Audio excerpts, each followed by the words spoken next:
the gentleman at the liberal table decided that was a badge of honor and adopted from Reds in the 1920s, became the Soviets, and that's how the Soviet table got its name.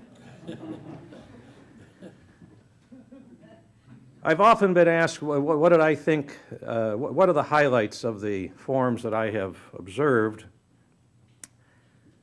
There's some fairly obvious ones. One was the Metzenbaum-Glenn primary debate, where this was down, by the way, at the public hall. There's a large convention-style room there that seats about 2,000 people, and that's where that debate was held, and that's where Glenn, who, if anybody remembers anything about John Glenn, he was certainly not a real high-passion kind of fellow.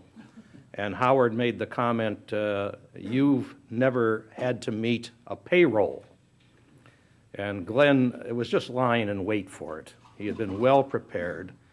Probably the only time on the public stump that he ever showed some real passion and just lit into Howard something fierce.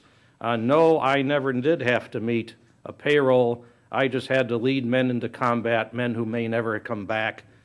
And that debate is often regarded as the reason we got John Glenn as our senior senator. Probably the best known address at the City Club that I can recall, I challenge anyone to come up with a different one, was Bobby Kennedy's menace of mindless violence speech following Martin Luther King's assassination. But there's an interesting backstory to that. You don't get a Bobby Kennedy or any other major speaker just by snapping your fingers and they come. These things are arranged well in advance. And when you have a noted speaker like that, our room at its maximum here only seats about 275. And we had a few more than that for Bobby Kennedy signed up that day. We were signed up over at the, I still call it the Hotel Cleveland, the Renaissance Hotel, the big ballroom. And of course, when you do that, you have to guarantee a certain number of guests to the hotel for the luncheon. So here was the City Club. We had guaranteed 1,000 or 1,100 meals. The speech was to be April 5, and April 4, Martin Luther King was murdered. We were immediately notified that Mr. Kennedy was canceling all public appearances. Alan Davis, our then director, got in touch with the Kennedy people and said, you can't do this to us. You will bankrupt the City Club. We're on the hook for 1,100 luncheons at about $20 a head. We don't have the money to pay for it. That is how Bobby Kennedy came here to give the speech that is one of his best-known speeches. Another really startling event at the City Club was the mayoral debate, which actually featured George Forbes, who was supposed to win the primary very, very easily, against a relative unknown by the name of Mike White. And when that debate was over, people were walking out saying, this guy White really has something going for him. And he went on to win the mayoralty of Cleveland.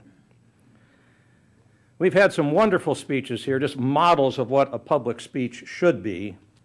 I can remember William F. Buckley, and another one was George Will, who just, if you ever wanted to see what a public speech should be, these guys did it.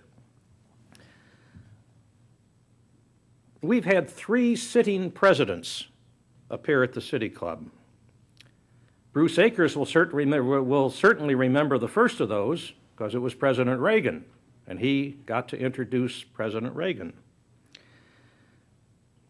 When the meeting was being set up, this is what happens when you're president, I guess, the presidential arrangers asked us, well, would you like to have music leading up to the speech?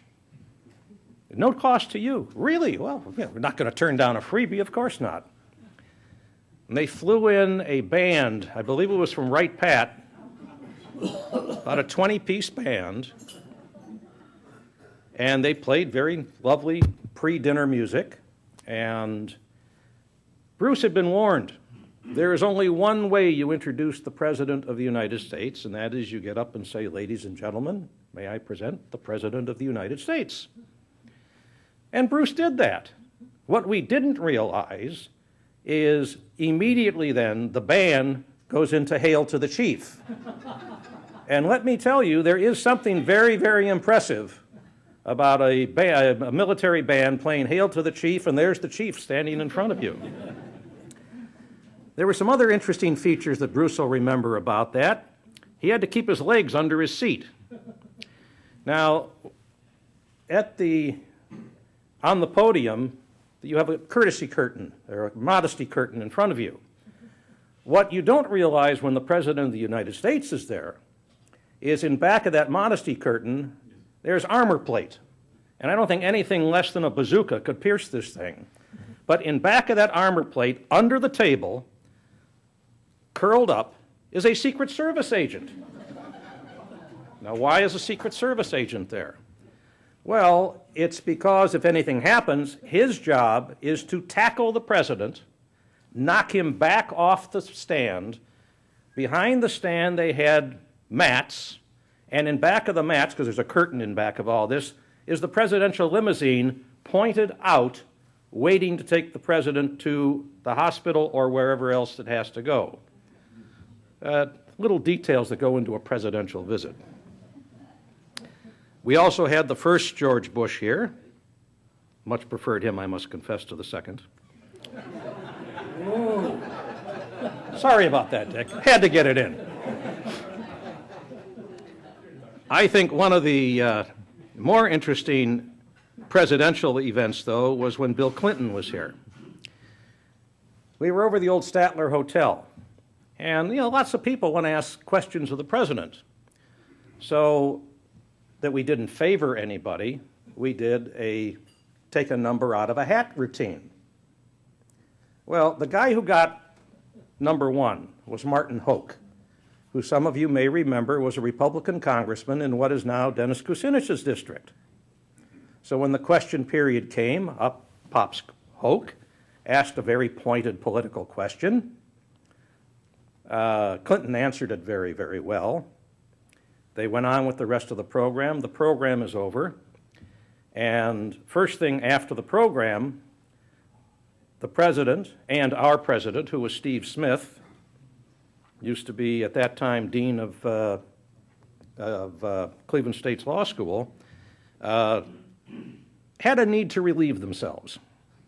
And they're standing there relieving themselves, in the process of which Bill Clinton lets into Steve, what kind of organization is this? You set me up, and he's beating on Steve Smith while they're standing there. What do you do? Yes, Mr. President.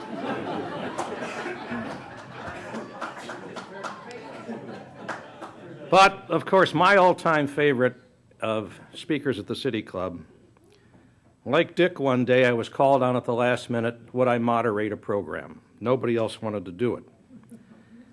It had to do with the conversion of Medical Mutual into a private stock company. And at the last minute, Bill Silverman, the public relations man for Medical Mutual, had decided to come, and he was going to debate this professor who was coming in from out of town to tell us why we shouldn't allow this. Now, in those days, my eyesight was a little different than it is now. I needed glasses to see at a distance. But when you're up on a podium, I also needed glasses to read my introduction and what have you, so I just had my reading glasses with me. And they did their presentations. We went to the Q&A. Second or third questioner asked a question. I said to myself, gee, that voice sounds familiar. Where did I hear that before? But I couldn't place it. We go on to the next question. The guy's still standing up. We went on to the next question. The guy's still standing up. And at that point, I can't let this, so I stepped up to the podium and I said, sir, at the City Club, you're only allowed one question. Would you please take your seat?